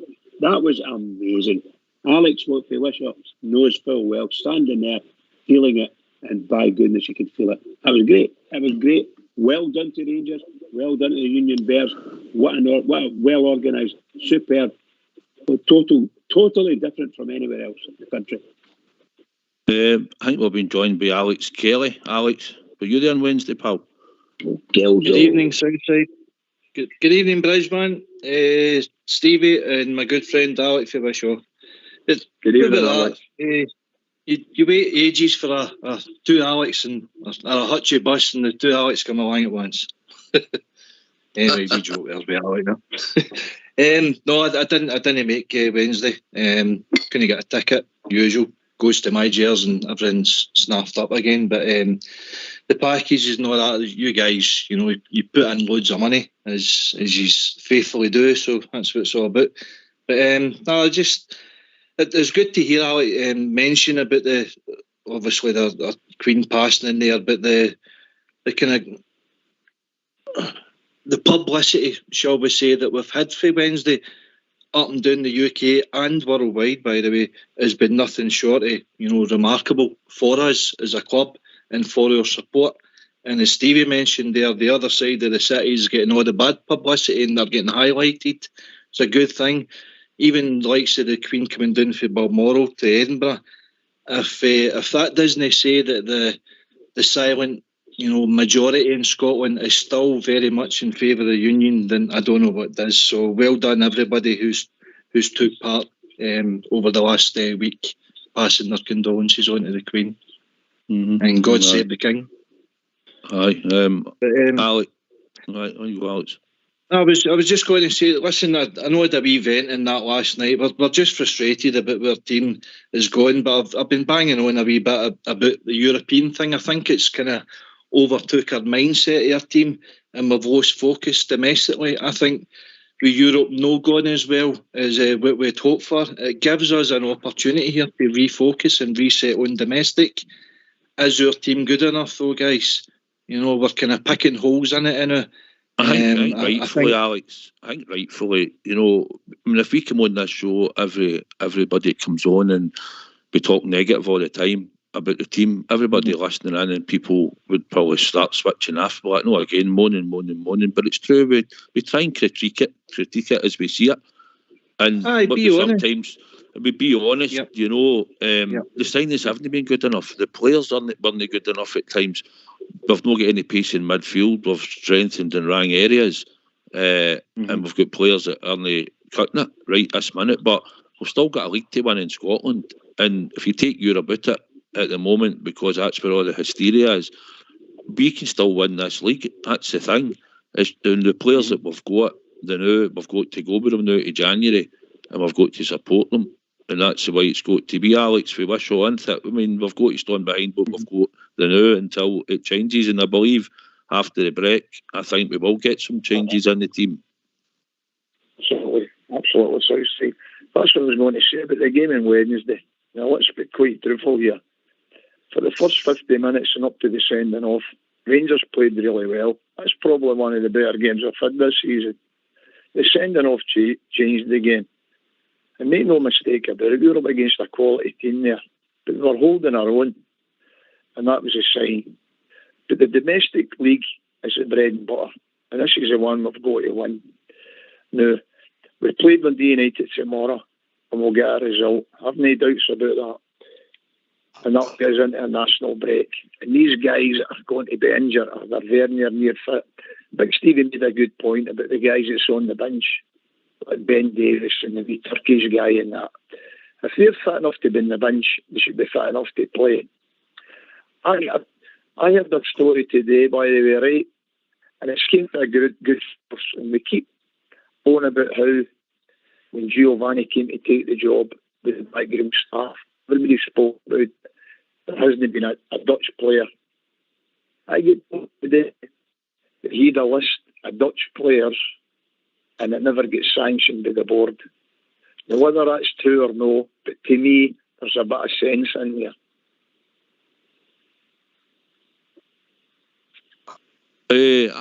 Well, you'd like to think, Alex, that he would want a sort of Dutch player or two, or try and get players that he's worked with. So there could be a wee bit of substance in it. Who knows? But you'd like to think that every time a manager comes to a club, no matter what it is, who club, you find out they always bring one or two of their players. You can look right Man back. United's doing it now, isn't he? He's done it now. And he's shuffling about. But he's got Obviously, guys there's a lot more money than we can afford, but you know what they do. They go and get. Somebody said the other night, well, Gerrard's not done it yet, but come on, who says he'll know? You've got to remember, some of these young Dutch guys that they've got are probably they're equivalent to who we've got playing now, and they know the Dutch system inside out. They've run academies a full lot, and you're not going to tell me there's no boy out there that could come into midfield and play with Rangers now, because we're desperately needing pace in there. 100%. That's the difference. We've not got an attacking midfield player, and we can move them all around about. We're relying on guys there, and they play their skin by the Harfield. You're breaking up a wee bit, Alex. Alex, I'll see if we can get you back in another line. I'll like just now. We've got Robert coming in and that. Your line's a bit bad, if that's all right, pal. Sorry about that. Is that you, Robert? It's good evening, Southside, Brisman, Stevie, the two Alex. Good to be on the show tonight. Guys, I've got to hear your voice, Robert. Robert, just before you come on, what are you doing going on your holidays during the football season? Oh, mate, you know what? I'm going to be honest. And I was on a cruise, and I couldn't even see the Rangers against PS Eindhoven. And I'm walking along the corridor to go to my cabin because I didn't know the score. My big pal comes and jumps on my shoulders and going, "Robert, we're through. I said, "See, if you're liking me, mate, I'll never talk to you again." Goes back to my cabin and puts the telly on, and the Rangers are 1-1-0. So that just made my holiday. But listen, guys, can I start off and say, listen, I've got to thank you, everybody connected to Rangers Football Club, for the board, the players, especially those wonderful fans and the Union Bears. See that on Wednesday night? That made me so proud to be a British Protestant. That did. And I turned around to my Gary and I said, that's what a Protestant's all about. It's a British one. Because see when that national anthem came on, and that's the best rendition I have ever heard in my life. And I was tears running down my face, and I looked at my son and he's trying to hold back. And at the end of it, he's like, "Dad, that was hard, but that was magnificent." And I said, "Son, that is being a British Protestant, mate. See Her Majesty, she must have been looking down for having Storm beside Walter and Jimmy Bell. See, I know she'd have been looking down with a smile on her face and gone, that's why I made you the chosen 11 Glasgow Rangers." Honestly, guys, absolutely fantastic. And I'll take that to my grave Wednesday night. I've seen great emotions against Leipzig. Was so emotional. I cried my eyes out at the end of that game. But see that on Wednesday night, I don't think I'll ever experience that again at Ibrox Park. Amazing. Amazing. Yeah. We said that earlier, Robert, when we were on it, there's just something different about that silence, that minute silence, than other ones that we've been to. For today at Ibrox, there was just something, sometimes you might hear somebody's mobile phone going off, or somebody's still walking up the stairs and they might be talking, but everybody seemed to be in their place just before the kick-off, Stevie. 100%, total respect. And I was very much like Robert, and the tears were nearly dripping down my face. And it was just, you were singing and for the top of your lungs, just so proud for that woman, that lady. The way she served their country and the way she served her office and everything else through. Look at everything she's been through. All these wars with for the Berlin Wall, Iraq, Argentina, everything you could mention. And that woman's held it all together for us all and been there and said the right things at the right time. And totally right. I've never felt, man, that's it. But I had purple heart, I really did. I had a purple heart. And what Robert mentioned was well done to the club, because the club were told no to do it, and they says, no, we're doing it. We're doing it. We don't care. We're doing it, and that's it. And fair play to them. And a bit of common sense is committed. UEFA's just seen the light and said, look, leave the boys alone. They were quite right to do it. We were wrong. We move on. And, emotions. My God, Robert, it was fantastic, wasn't it? Oh, Stevie, as I say, I'm always proud to be a Bear. I was born a Bear, I'll die one, and I'm so proud and a dead emotional guy. But see that Stevie Wednesday night, that just, see when I looked at for the club deck, then I looked to the Brownlow stand, and I seen that display with that Union Jack and Her Majesty. I just thought, oh my God, the whole world's going to see this. And you know what, Stevie, see the good thing that's come out of this? No. That lot down at the dark side have been shamed, and maybe it's time now us and people in the government should stand up and go, by the way, that's disgraceful what that lot doing. Maybe there should be a public inquiry into that team for things that they've done in the past. But you know what? It'll all be covered up. Nothing will be said about it. But you know what? See the Glasgow Rangers, and I heard Piers Morgan and Jerry McKyle and them all coming out and saying, see that Rangers, fantastic, because that's what we are. That's the difference for us to the rest of them, Stevie, especially them down there. We've got a bit of class about us. We always have, and we always will. And I can't see that Wednesday night, see that. I'll take that grave, mate. I just so loved that, because I'm a Royalist. I love 100,000 Union Jacks down the Royal Mile. I love what they kind of mind, Stevie, and that just made me even prouder. He'd be a British boy knows. Love it, mate. Love it. Yeah. Can I just say one thing about that? And the man came on, and I'll say no more. If you look at every one of the One Eyebrow Brigades tifos, they're all based on IRA statements, are places where the IRA stronghold. If it's no about Derry, it's about different things, and they're just an absolute disgrace. And Robert, you're totally right. I watched a lot of stuff with Piers Morgan and guys like that, calling them out for what they really are, and it's nothing, by the way, too little, too late for me. And it didn't surprise me them doing banners or anything like that, because that's just the scum that they are. But getting back to the football, Robert, we done all right for an hour against a great Napoli team.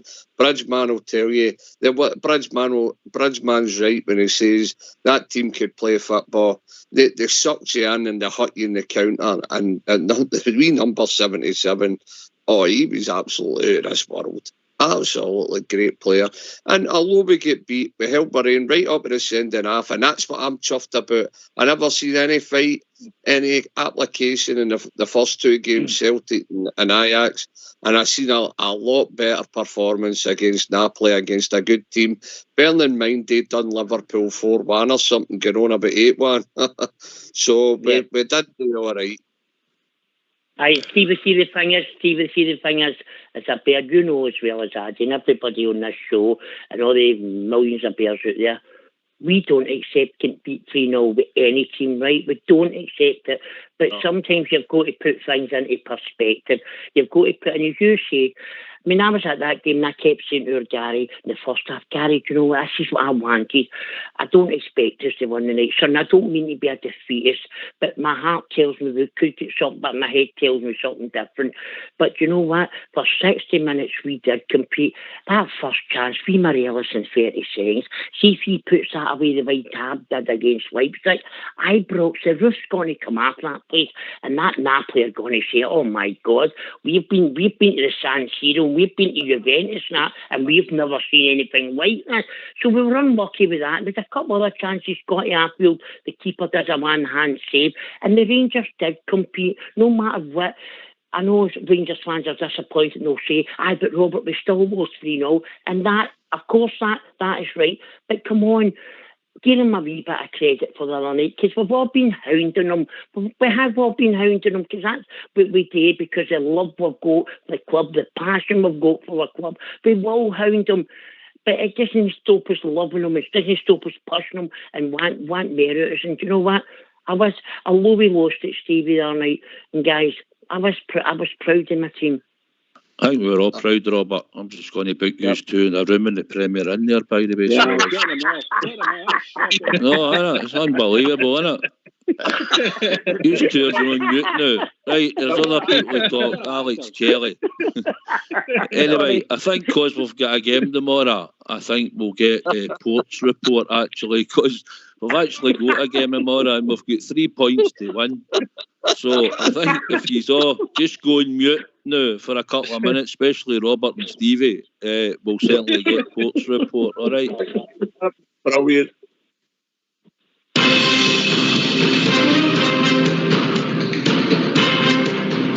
Hello, welcome to Port's report. Another game, more pressure on manager and squad. Rangers clash with Dundee United will go ahead this week after last weekend's fixtures were postponed following the passing of Queen Elizabeth II. On the back of 2 4-0 defeats and the 3-0 defeat against Napoli, Rangers need to lift their performance, as 11 goals without reply is not good enough. Rangers must use the time off and come back into action with a very different attitude. Both sides experiencing difficult times. Dundee United have yet to taste victory in the top flight despite recent change of management. Rangers should use this game as a chance to put things right against a side they have beaten 7 times on the spin in Glasgow with an aggregate score of 21-2. Dundee United have just as much defensive problems as Rangers and are leaking goals at an alarming rate. So far this season, 26 from 9, including cup games. The team were a major thorn in Rangers' side last year, ending our long unbeaten run with a 1-0 victory at Tannadice and a draw at Tannadice, which hurt our season. Dundee United's caretaker boss Liam Falk stepped into the role after Jack Ross's sacking, has led the Teesside club to a win, a draw in the last 2 most recent matches. They got the better of Livingston in the cup and a win and a goalless draw against Motherwell, posting the rare clean sheet. This would have handed the squad much needed morale booster. Dundee United's team news. Peter Pollitt is sidelined due to Achilles injury and will not return to action after the international break. The visitors have failed to score in the last 3 games. Stephen Fletcher, one of just 2 goal scorers so far this season, is likely to lead the line. Tony Watt in a 5-3-2 formation. My predicted Dundee United team will be Eriksson, Smith, Mulgrew, Edwards, Graham, Beech, Hart, Levitt, McGrath, Watt and Fletcher. Stephen Fletcher being the sort of only danger man, even at 35 in my opinion. He still has a lot to offer the Scottish Premier League, lots of experience internationally and down south. Though it appears a change in United's dugout has stopped the rot, United's last visit to Ibrox is particularly ill-timed, as Rangers should be fired up to answer critics. If we can keep the back door closed, Rangers will coast to victory. And that's the end Port Report.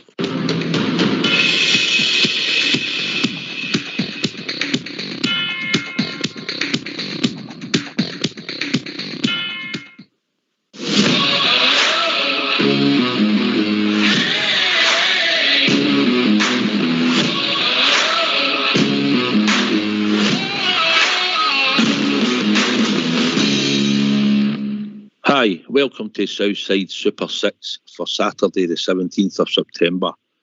My first selection is Newcastle to beat Bournemouth at home. My second selection is Exeter to beat Burton Albion. My third selection is Portsmouth to beat Plymouth. My fourth selection is Partick Thistle to beat Cove Rangers. My fifth selection is Airdrie to beat Clyde. And my sixth selection for this week is Middlesbrough to beat Rotherham. My Rangers bet also for this week is Cholak to score the first goal, Rangers to win 3-0, and that pays 14 to 1. If you do the Super 6, you'll get returns of 16 to 1.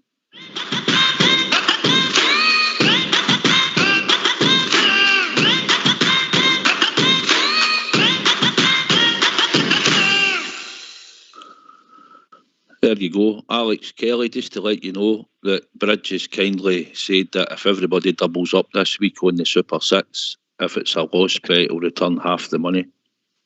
That's brilliant.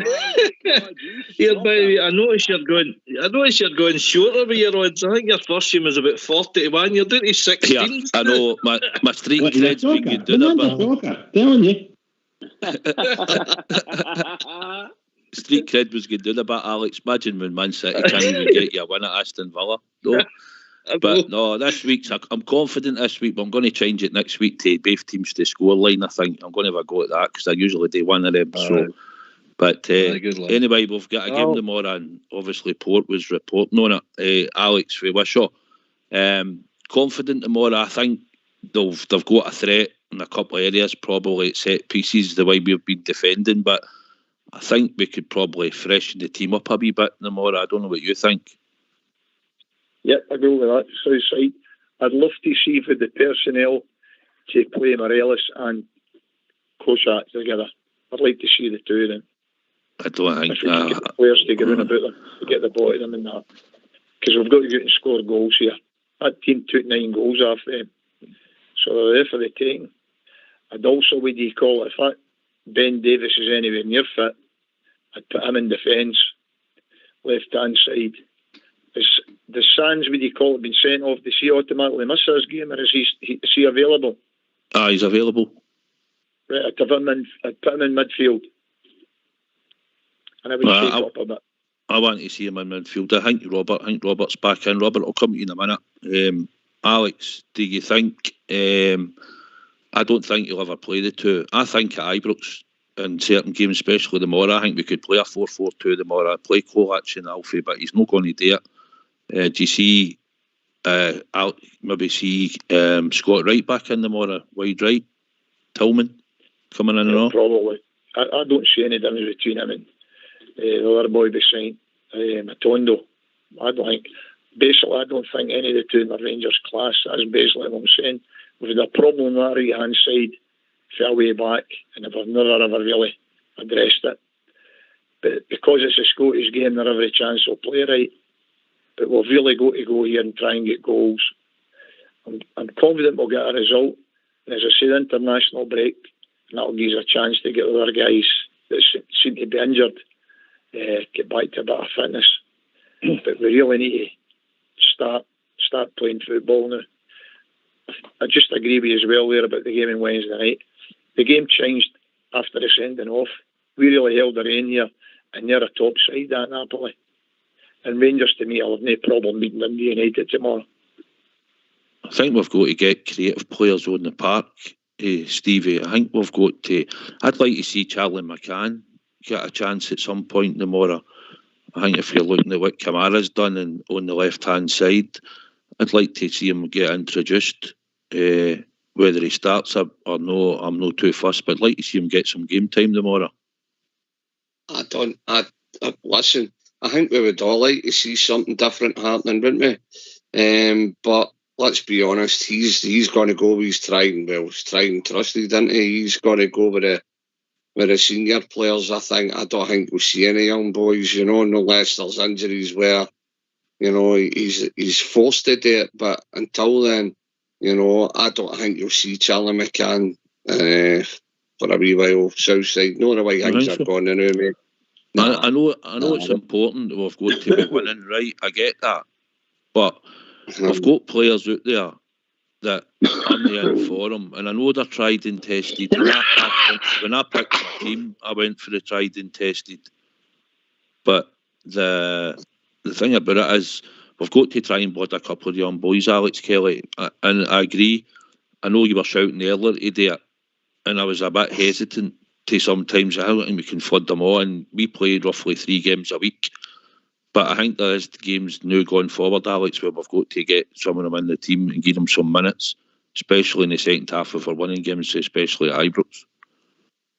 I think that's a sensible point, pal. It's just the point where we are with the squad. Gio's turning round to the bench and he doesn't trust ones and he's no throwing other ones. It's leaving the support baffled as to the reason why. I'm just through doing a team there, but I know where you're coming from. You'll probably no take a chance, but I would like to see McCrory getting even a wee shot in goals. I think he shouldn't be too busy at Ibrox tomorrow, just to let him, sample that. I know he came in and he did well for us last year. Young McCrory getting through in the deep end, but see if we bring likes of young King in for more game time. Ben Davis isn't starting tomorrow. There's something seriously wrong with him. Either his relationship with Gio, his relationship with the players, he's no fit. Something's no right there. I don't think Tavernier looks fit. I don't think Lundstrom looks fit. Jack looks as if he's playing with an injury too. What's wrong with bringing in Devine then? And as you say, young McCann, I'm with Alex for this year. I'd like to see Cholak and Morelos being given an opportunity to strike up some sort of partnership. Tillman in behind them. We've still got players in the squad that are more than capable of beating Dundee United at Ibrox. So I think we've got to be positive. Yilmaz is screaming out for a game, surely, for him tomorrow as well. I think Borner's done well.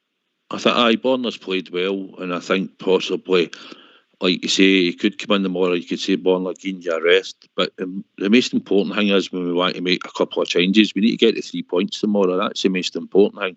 Robert, your man James Henry Tavernier, I know you love him to bits, and I know the games were crucial because it was them, and then it was going to be the European game, and probably thinking who can I put in, because we've always playing with Sands, but he never looked himself, and I said earlier it could be a bit of wear and tear coming in now, Robert.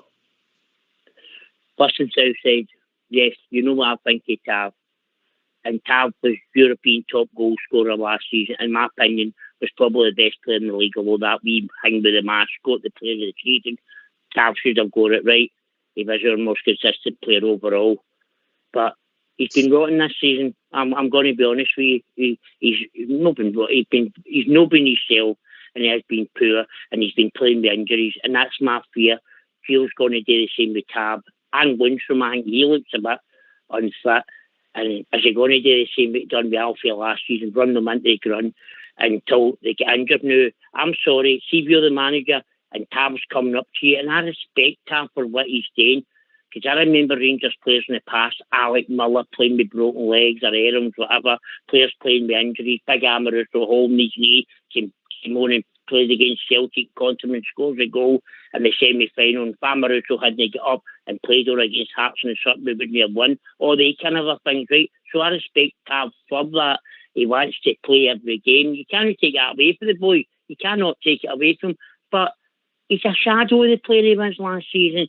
So something has to give. But I'm telling you, Southside, see tomorrow, see if we can't go there and change the system. Like, I would play a 3-5-2 tomorrow, and I'll give you my team if you don't mind.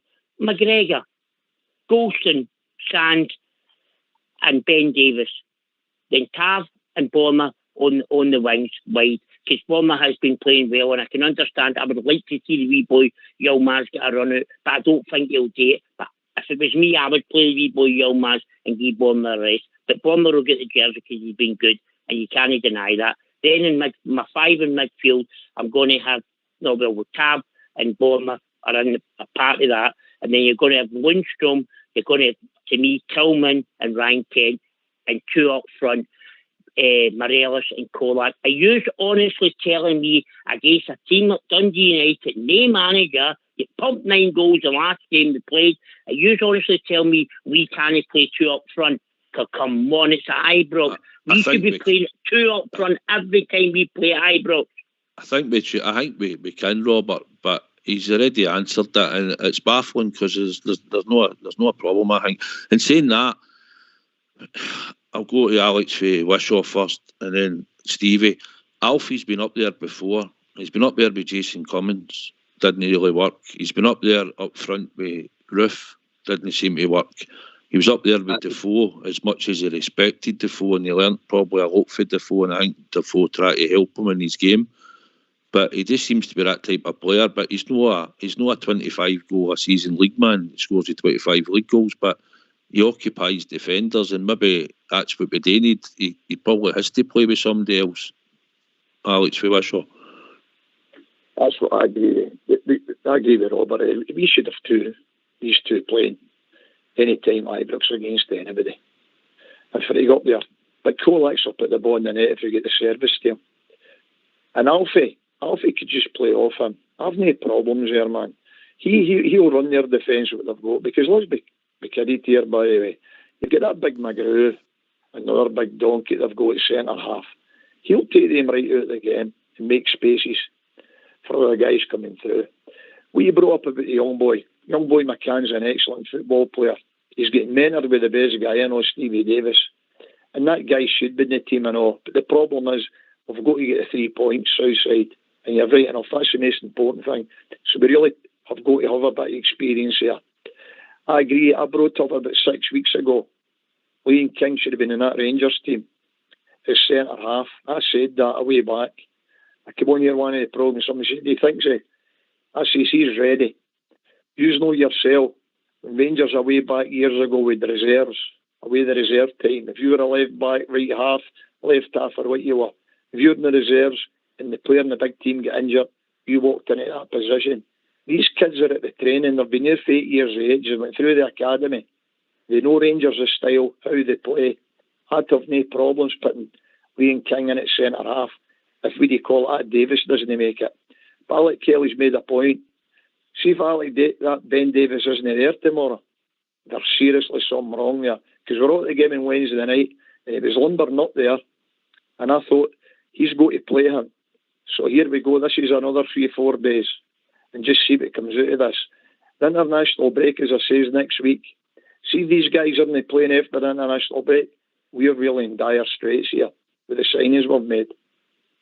I think that's when I'm looking for some of them to obviously come in, Alex. Bridge, we talk about flinging Leon King in. I think we could probably do it in the league games, but I think in the European arena, and I know we did it in Ajax, and I know he came on, and we've had to do it, but it's a big ask for the boy, and if you went out and had a bad game, or you get roasted, say, and we hit a heavy defeat, when we bring him back into the team, Bridge, he might be nervous about making a mistake of that. I think we're doing the right thing, just putting them in gradually, no? Yeah, but remember the words you just said there. I knew, like we a lot of us thought John McLaughlin would make a fine deputy for McGregor. In fact, he might make a number one, and he did well for a wee while now. And he just, things didn't go for him. A few mistakes here and there, and all of a sudden McGregor comes back in at a crucial stage. So that means that McLaughlin's moved out, and that, I don't know what'll happen. You're talking about young boy King. I think he could walk into the Rangers team now. I'm not being funny. There is nobody. You can't be playing Sands at centre back. You can't. He tries his hardest. You just can't be playing him. I'm not being funny, guys. You need a centre half. You need somebody who knows what centre half position is about and can read the game from a centre half position. Young Sands, he runs there and he goes up, heads the ball, he goes into tackles and does a lot and takes a bit of bumbling about. He's no centre half, and he can run himself into trouble dead easy, and that's what we need. Back behind you, that's the kingpin positions for your team, and Leon King should be in there. If Ben Davies isn't available, then Leon King's the man. He should be in centre half. If he's a centre half, that's what he should be playing. But I don't know. You guys know Leon King better than I do. I've only seen him twice. And he's looked all right to me. But I noticed the other night he ended up playing it right back. I don't know. Just predominantly, Bridge. He predominantly plays right side of defence when he played for the B team. Alex Kelly, I don't know if you know that there is a thing. I'm sure I heard some of the time when we're asking to put some of the boys in. But I think there's a ruling that if they play 6 games in the first team, they can't go back to the B team. I'm not sure of that one. Possibly. I'm sure there's a type of rule last year where they could only sort of play 6 games. I think if they play 6 first team games, they can't go back into. And if that's the case, then obviously that means they're really left out in limbo. Aye. Unless they're going to I'm play not sure of first that team. one. Aye. But as you say, I mean, it's an opportunity for if we're struggling, if we're down to the bare bones with injuries and stuff. I mean, so be it then. If the young boys are proving they're good enough in the training, then get them in there, because surely they can't do any worse than the guys that's in there now. At least they'll show a wee bit of heart and desire, and they're bursting a gut to make an impression to win that jersey. It looks to me as if the likes of Kent and Kamara and everything, they're going through motions.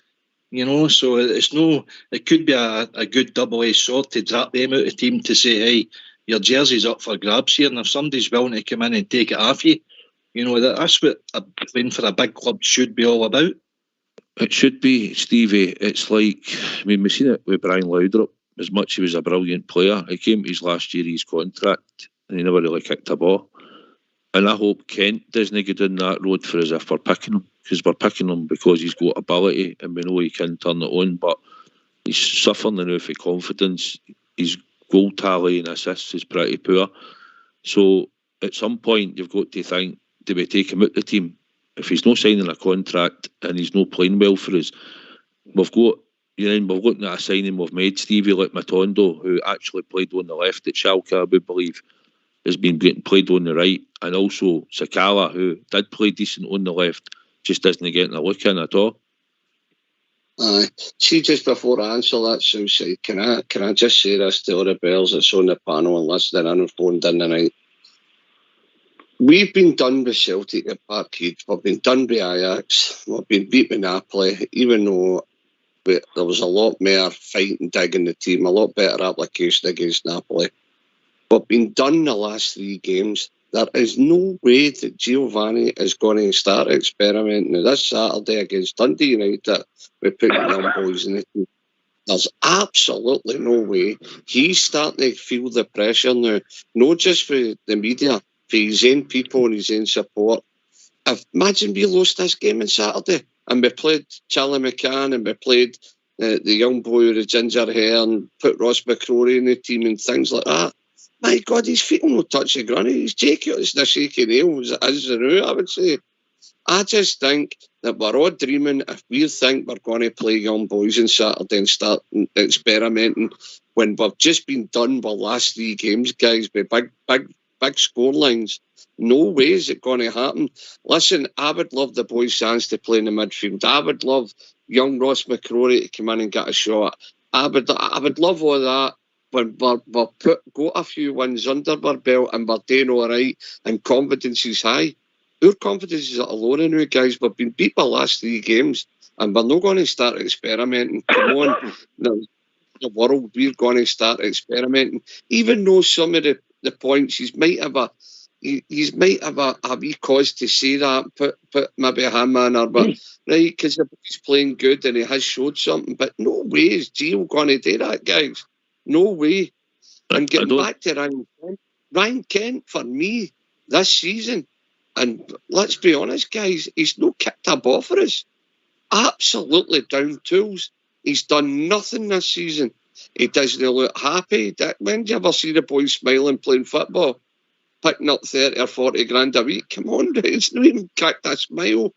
To me, Gerrard's went away and he's never been the same player. And I'm sorry, I don't like downing any of our players, especially when I like to keep things in-house, like most of the Bears do. But guys, Ryan Kent is a waste of class for me. Rabbi Matondo was bought for Schalke for the left-hand side. Why don't we give him a run on the left-hand side, play Scott Wright on the right, and see how we go on Saturday? But is Gio going to do that?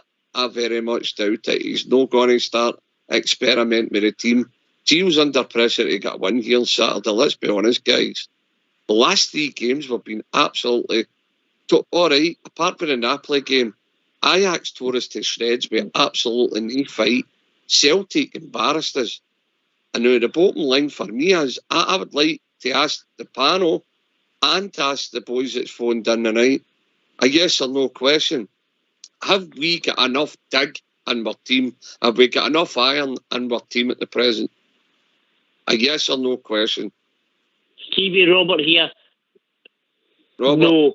100% no. We've got no dig. We've got no height in our team. I seen a picture the night. One word answer, because I've got Bob's waiting to come in. No. Sorry. No, we've not. Right, we'll cut that now. Bob J, you've been waiting patiently. Sorry about that, pal. How you doing? I'm doing all right, but I'm dying with a call. But don't worry about me. I'll be fine. Look, the overall picture is, boys, as simple as this, it's no good. And I didn't see any signs of it getting any better in the near future. I don't know. I can't put my finger on it. It's not going to be good this year. I don't think we can win the league with that team. I don't think so. I don't think so. I think we just get Saturday out the road. We get the victory. And then we come back after the international break. And I think then the players should be ready to go. That's when your season's probably going to start right through. There should be no excuses for anything else. We've got to get, obviously, up to the Stoke for the World Cup, but we've got to win every game in that league that we play, and that's the way I see it. I don't see it any different, Bridgeman. It's crucial. And we were talking about, Stevie, when I'm talking about Charlie McCann, I want to see him on the bench. I would rather see him come on the park when we're 2 or 3-0 up and bring on Arfield or bring on Davis. That's what I'm saying. Try and get a wee bit of game time into the boy. No use him for the start. I heard a number of people round about me saying that the skill levels of that team, they were brilliant and all the rest of it. But Charlie McCann probably would have played quite well in among that team. So I don't know whether he would have done fantastically well for Rangers or not, but people thought he should be in there because we didn't have anywhere near the same skills as they guys. because our most skillful players weren't on the park, the ball players, you know, and the only one we've got is Kent, and he's just somehow or other he just seems to be interested at times, you know. But we didn't put Tillman. They didn't put Tillman on, and I think he's a smashing player, and he's going to be a great player. You're not going to see the best of Tillman, and if you're putting him on the bench, you're just not going to see it. No matter what we think, no matter what happens, they have to get them on the park. And in my opinion, Tillman is a tremendous player. And why he's left on the bench, maybe down to managerial problems there with the guy. I don't know. Tactics probably. Yes. Anyway, guys, we've came to that time of the night, I'm afraid. Times Fox is screaming at me in the background. So if you just like to finish up with a wee word, I'll go to Alex for wish off first. Right. So thanks very much, Bridgeman and Stevie, Alec and Robert and that. Let's get a victory tomorrow and we'll take it from there. Thank you.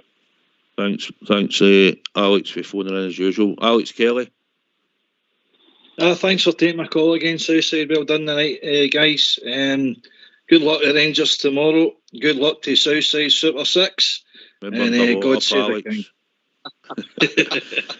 Robert. Thank you, Southside. Thank you, Rangers Radio. And come on, the Rangers. Let's go out there and get a performance. And Gio, please get your line-up right tomorrow. If we do, I think we could win easily 5-0 tomorrow. That's my prediction, 5-0. No worries. Bob J. Sorry, just the last few minutes, mate. It's been busy tonight. It's always a pleasure. It doesn't matter how long it is. Champions League learning curve. Let's let's get that out and done with. Let's be honest about it. Domestically, come on, we must get better, starting with a victory tomorrow, and I think we'll win 3-0 tomorrow. Aye, no worries, Bob. I think I went for 3-0 myself. Stevie. Absolutely. Thanks for having me on, Southside. It's been absolutely fantastic. Rubbing shoulders with you and the legend, the Bridgeman, and it was great to hear one of my favourite callers, Robert. And we are bum chums, I'll say that. The twos love the Glasgow Rangers, and any time he wants to go to a hotel for a wee swally, I'm up for it. So I bet the buffet trolley would be getting battered that night, I'll tell you. In the swag bag. He steals the towels at hotels. Anyway, Bridgeman, thanks to you as well for joining me and Stevie on the show. So I'll leave it to you to say your usual few words, pal. It's been a pleasure. I thoroughly enjoyed it. A marvellous night. Everybody who took part, fantastic. For yourself, Southside, and of course Big Stevie for the drum. And don't forget the techie guys in the background. They've all done some wonderful stuff. So a huge thanks to everybody. I thoroughly enjoyed it. Thanks for looking after me while I'm on here. And I just say to all the Rangers fans all over the world, in particular Rangers fans and Rangers here on Rangers Radio, tomorrow is the biggest game of our season. Keep it going for the Rangers, because the Rangers need us. Keep it going. Well, I'd like to thank everyone for listening in this evening. It's also been a pleasure to do the show with you two legends at Rangers Radio. We'll not be doing a pre-match show tomorrow, but we'll be doing an after-match show tomorrow, 15 minutes after the game. I'd like to thank Old School Blue and Fox as usual for doing the technicals, and our new receptionist tonight also on the phones. So I'd like to thank everyone for listening, and good night, and come on the Rangers tomorrow. 3 points. Let's do it. Yeah.